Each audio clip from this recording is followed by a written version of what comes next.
Assalamualaikum warahmatullahi wabarakatuh.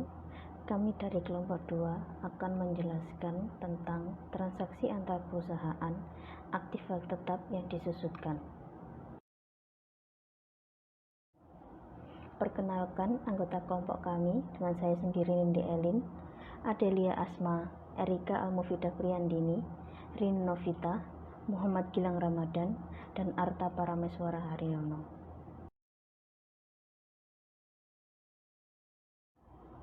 Yang pertama, transaksi antar perusahaan aset. 1. Laba antar perusahaan. Laba antar perusahaan atas aset tetap yang memiliki umur tidak terbatas hanya akan terrealisasi apabila aset tetap tersebut telah berpindah tangan ke pihak ketiga yang biasanya terjadi melalui proses penjualan. Laba antar perusahaan akan terrealisasi selama terdapat aset entitas induk atau anak yang berasal dari transaksi antar perusahaan. Apabila aset tersebut sudah tidak lagi dimiliki pihak pembeli, maka laba antar perusahaan sudah terrealisasi. Aset tetap yang sudah habis masa pemakaiannya secara akuntansi sudah bernilai nol, sekalipun secara fisik aset tersebut masih ada. Yang kedua yaitu laba antar perusahaan dan pendapatan investasi.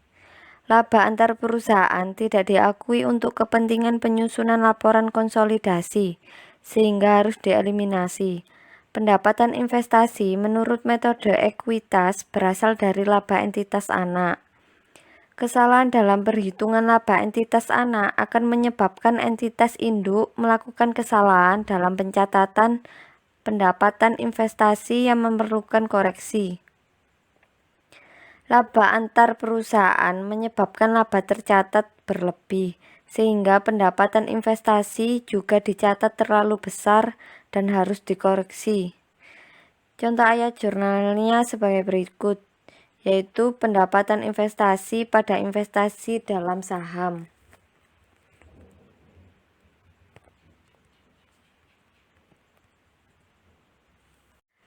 Apabila pada tahun berikutnya laba antar perusahaan terrealisasi karena pihak pembeli dalam hubungan induk anak telah menjual aset tersebut kepada pihak eksternal, maka laba yang telah ditunda pada tahun lalu direalisasi. Entitas induk harus mengembalikan nilai investasi yang telah dikurangi pada tahun lalu dengan jurnal penyesuaian sebagai berikut, yaitu investasi dalam saham biasa pada pendapatan investasi.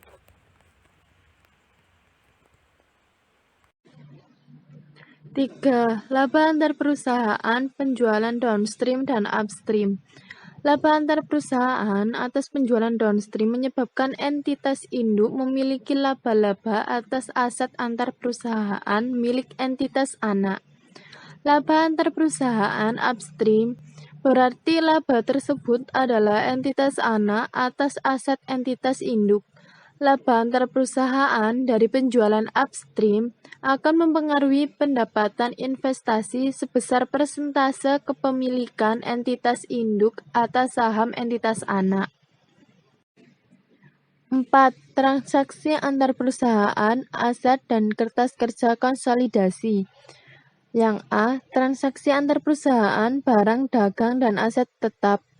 Kertas kerja konsolidasi harus mengeliminasi setiap transaksi antar perusahaan dan dampaknya sehingga laporan konsolidasi menggambarkan kesatuan entitas induk dan anak.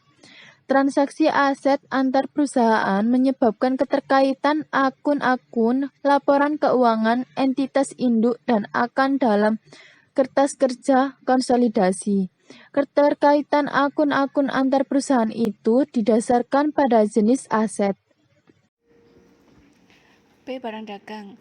Jual beli barang dagang menimbulkan akun penjualan bagi pihak penjual. Sementara itu, penjualan kredit akan memunculkan piutang usaha yang dicatat dengan jurnal sebagai berikut. Piutang usaha pada debit dan penjualan pada kredit. Apabila perusahaan menggunakan metode perpetual, maka arus keluar persediaan dicatat sebagai berikut.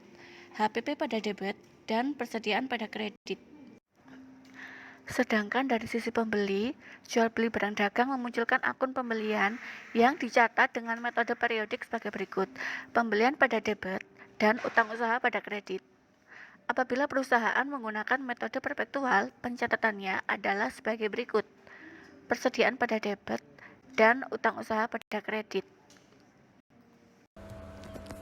C. Aset tetap. Pihak yang melakukan penjualan aset akan mengkredit aset dan keuntungan serta mendebet kas atau piutang dan rugi penjualan.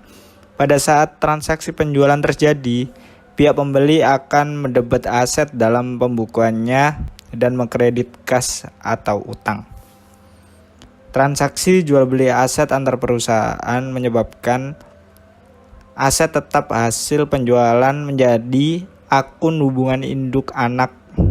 Keuntungan penjualan aset tetap dieliminasi dari laporan laba rugi pihak penjual dengan mengurangi nilai aset tetap pada harga pokoknya. D. Aset tetap yang tidak disusutkan. Contoh, terjadi penjualan downstream tanah antara PT Indah dengan PT Andi, yaitu anak perusahaannya dikuasai 80%. Pada tanggal 1 Maret 2012 dengan harga penjualan 500 juta rupiah, di mana harga pokok bagi PT Andi adalah 400 juta rupiah. Pencatatan PT Indah pada tanggal 1 Maret 2012 adalah sebagai berikut. Kas 500 juta rupiah, tanah 400 juta rupiah, keuntungan 100 juta rupiah. PT Andi akan melakukan pencatatan pada tanggal 1 Maret 2012 sebagai berikut. Tanah 500 juta rupiah, kas 500 juta rupiah. Laporan keuangan individu PT Andi yang berakhir 31 Desember 2012 mencatat tanah senilai 500 juta rupiah. Sedangkan dalam laporan keuangan PT Indah terdapat keuntungan sebesar 100 juta rupiah. Kertas kerja konsolidasi harus mengeliminasi keuntungan sebesar 100 juta rupiah tersebut dengan mengurangi nilai tanah menjadi sebesar harga pokoknya bagi pihak penjual, yaitu dengan jurnal eliminasi sebagai berikut: debit keuntungan 100 juta rupiah, kredit tanah 100 juta rupiah. Kemudian, aset tetap yang memiliki umur ekonomis. Aset yang memiliki umur ekonomis akan mengalami penyusutan, sehingga dalam jangka panjang waktu tertentu nilai bukunya akan menjadi nol atau terhapus dari neraca sekalipun aset tersebut tidak dijual.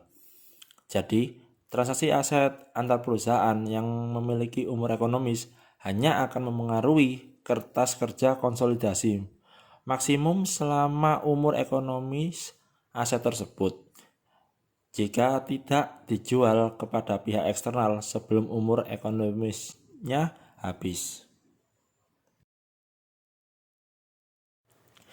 Sekian presentasi dari kelompok kami. Jika ada kesalahan dan juga salah ucap, kami mohon maaf. Kami mundur diri. Wassalamualaikum warahmatullahi wabarakatuh.